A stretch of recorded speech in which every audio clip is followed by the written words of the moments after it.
What's up, guys? Back with another video. We're looking at Andrew Wilson destroying a panel on Piers Morgan.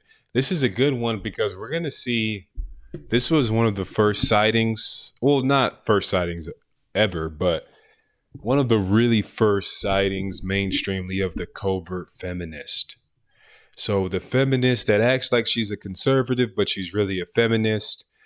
And Andrew Wilson does a really good job at like pointing out why and like how in the characteristics, the things, just exposing it to the limelight. He really explains it pretty good. So let's tap in. Talk about gay pride, like this. Yeah, is so I don't have the same take as the rest of the panel when it comes to the idea of legislating morality. I think that there are ideas which are subversive and that we can get rid of, and that's absolutely fine to do. I don't think that we need to have unfettered access to pornography. I don't think that we need to have unfettered access to children. He shakes his head. He's like, "You don't think pornography should be everywhere? You evil man." Bro, look at this soy boy in the middle. Like, look at this soy boy. What is his test, guys? What can we guess that his test is? His test got to be like 150. There's no way his test is over 200.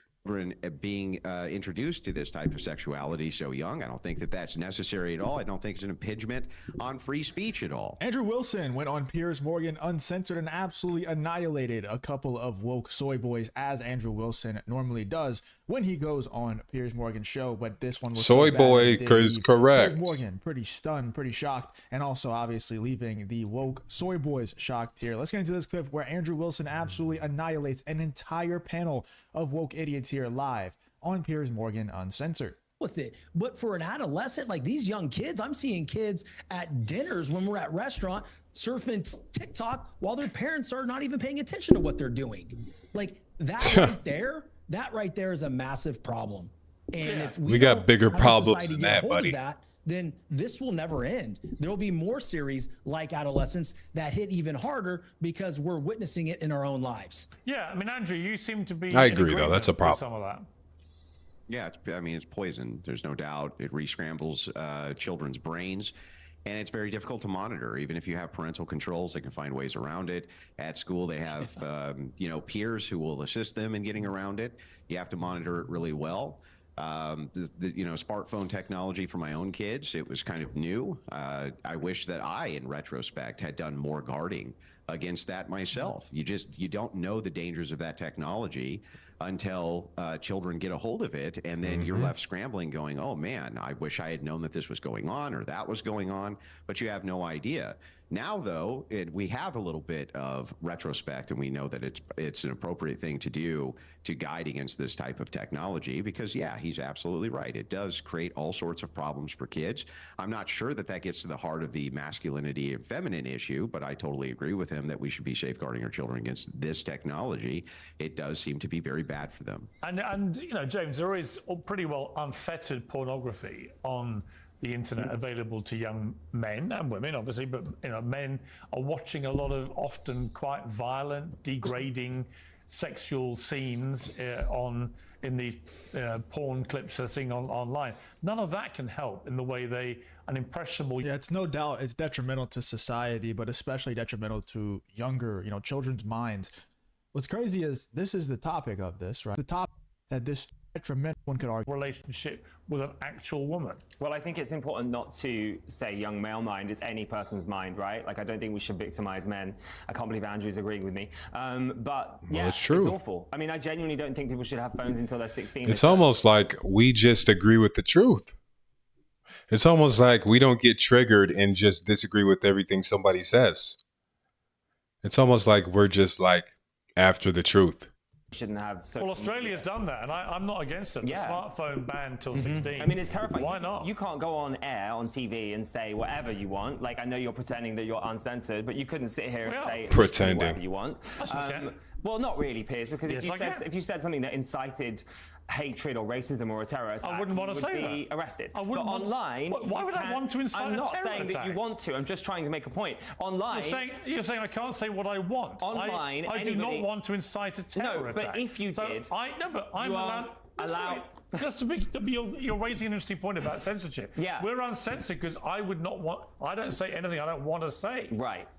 So when you say What I'm saying- censoring, I I'm guess- actually self-censoring. I'm uncensored. Actually, I am censored. Actually, I'm uncensored, but the things that would be censored, I don't even want to say them anyway. Well, that's not uncensored. That's not uncensored.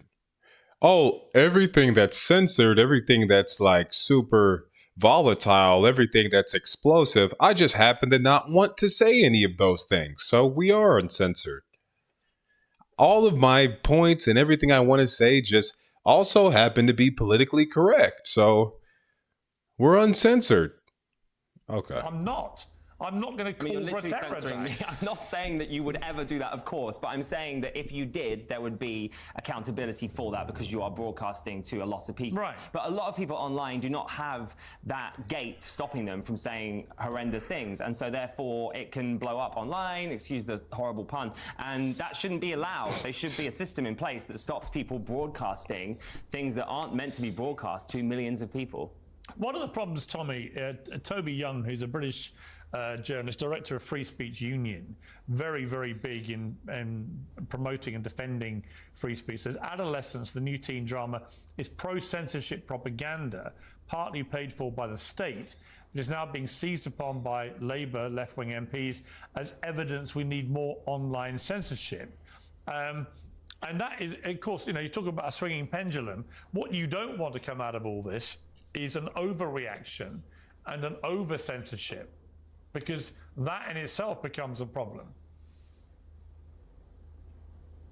Yeah, 100%. And I agree with Sean on this point too. I think parenting has more to do with this than any of us really, can even understand. I mean, many, I'm sure, in this panel can, but parenting is, to me, the end-all be-all of all of this. I mean, you can watch horrible things online, you can listen to people say horrible things, but if you've got a good foundation with good parents at home, hopefully two, that provides you with a lot of guidance and support to navigate these things, and it doesn't really, scramble your mind in the way that those that are not blessed with a two-parent household may be impacted by it. I don't believe that censorship is ever the answer. I believe that more speech is the answer to speech that you don't like. And as much as I don't like certain people online and what they say, whether they're the Tate brothers or whoever else, I believe that they should have the right and the ability to say it. And then people like us should have the right and ability to respond to it. I think that's the healthiest way to come to a great consensus, or at least a public square where we can all debate ideas with dialogue and conversation. But I don't think that censorship is ever the answer. And I think that, our leaders in America have done a great job of emphasizing that, especially to the European countries who believe censorship is the way to cleanse or the way to legislate morality. I just don't think that's the way to do it. Well, the instinctive reaction. Yeah, I don't think that's the way to do it either. I'm curious to see what you guys. It's censorship, and that would create like even more. Be like needs to happen. Assuming to be a shit. Go ahead, skip this guy. Like an accepting some. How much shame or on all? That's a The downside of that is that once you chip away at things like freedom of speech, freedom of expression, you're heading down a pretty slippery road, which can be dictated by your government, and then that's not a place. It's interesting though, isn't it? I mean, I just want to make a side point, and I don't need to get into it, but like your government are banning books, so they are literally talking about free speech whilst also banning free speech in it that they don't agree with. So what you're saying is nice, and I agree with you in principle, but that's not literally what is happening. They're not banning books, dumbass. They're not banning books. Who is banning books? Like, it's so funny how they play these mental gymnastics games where it's like, your government is banning, but no, they're not banning books, dude. That's like saying the government is banning guns because they don't allow guns to be brought into elementary schools. No, they're not banning guns, dumbass. They're not letting, like Tommy Lahren just said, understand basics. And everyone coming together and having a discussion about it. Oh my God. But that's not what's happening. Yeah, Yeah. but not, but in, but Putting we're talking graphic about in the gay home, porn not in into school. children's libraries is a little different. I mean, no James. one should be putting porn into a children's library. I think we all agree on that. Then why are you complaining What's the that that's issue? being Because that's not banned? what I'm discussing. I'm discussing books that talk about diversity, equality, that talk about Black Lives Matter, that talk about gay pride. Like this Yeah, is so I don't Gay have the pride. same take as the rest of the panel when it comes to the idea of legislating morality. I think that there are ideas which are subversive and that we can get rid of, and that that's absolutely fine to do. I don't think that we need to have unfettered access to pornography. I don't think that we need to have unfettered access to children being introduced to this type of sexuality so young. I don't think that that's necessary at all. I don't think it's an impingement on free speech at all. And not only that, there's going to necessarily be limits on every single freedom that we have. By necessity, that's the way it has to be, unfortunately. And the reason it has to be that way is because otherwise you're going to have nothing but subversives who go in and subvert your entire culture, which is exactly what happened in the UK, and it's exactly what's been happening in the United States. So we have to have some way to fight back against that. All right, Sean, final word to you. I mean, Andrew Wilson. All righty. Let me know what you guys think about that.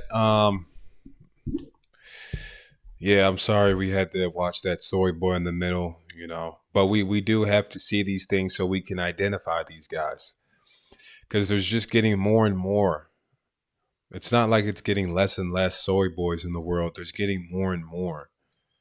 So we need to be able to identify these people, and so let me know what you guys think. Like the video, comment, subscribe to the channel, because we're posting and we're going into the summer with content every single day. So subscribe to the channel. We'll see you guys.